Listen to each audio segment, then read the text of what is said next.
Hi, and welcome to another tech video. Today I'm covering why I got rid of my Tesla. Honestly, there are three main reasons. Number one, it's the range. Two, build quality. And three, how quickly the value of it plummeted. One, the range. Now, Tesla tells you that a 2021 Model Y gives you around 330 miles. I couldn't charge past 90% because they didn't recommend it. I could, but I didn't, and that gave me roughly around 290 miles.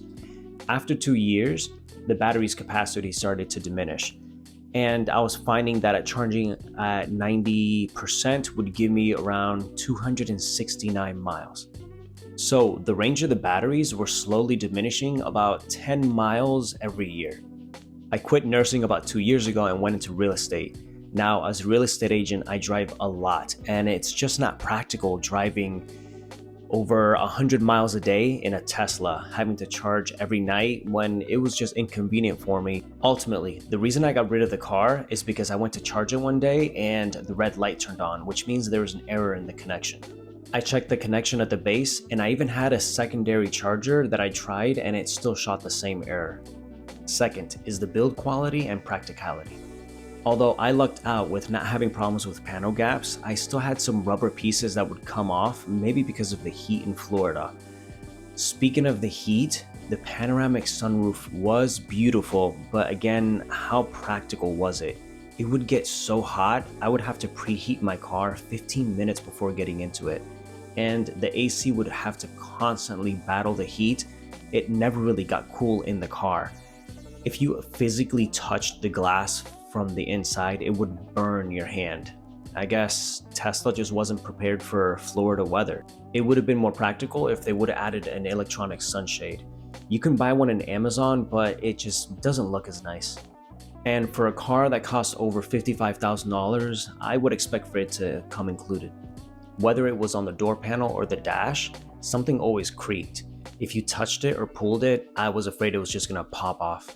I even had a Tesla service specialist tell me to be careful with the windshield. It was made so thin, they were really prone to cracks.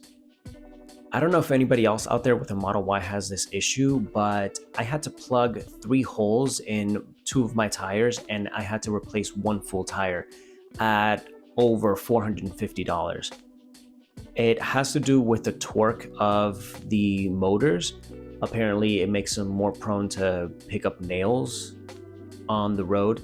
Again, this is something that a advisor told me at Tesla. All I know is that I was out about $600.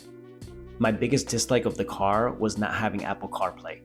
It was so hard seeing my cousin drive by in her Corolla enjoying her Apple CarPlay while my $55,000 high-tech car lacked this feature.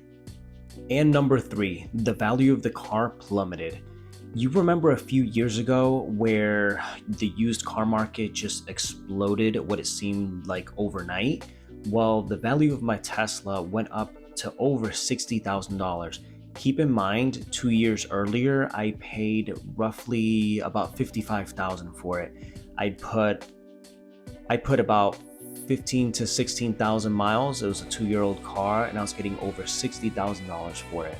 I was seriously considering trading it in for a BMW, but it just didn't work out.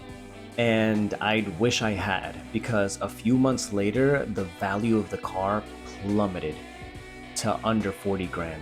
It was absolutely ridiculous how the used car market can just wipe out. The car salesman told me the problem was they had way too many Teslas on the lot and they just weren't selling. So what did I end up doing? Because of range, practicality, and the value of it plummeting, I decided to change up my car. Besides, I was driving way too much, so the moment of truth, I traded in my Tesla for a Buick. Yep, that's right. I bought a 2024 Buick Envista, and the car is phenomenal. I absolutely love it. I won't lie, I'm gonna miss my Tesla, but this car is sharp and it drives so well. It has a tiny 1.2 liter engine, which means it's great on gas. I get roughly about 400 miles, which is a huge difference over the Tesla. I quickly remembered how to put gas in my car. I still can't believe I snagged this car up for under $28,000. Compared to the Tesla at $55,000, this car is a lot more practical and it comes with a lot more options. The inside has vegan leather and it's super comfortable. And best of all, I finally have Apple CarPlay.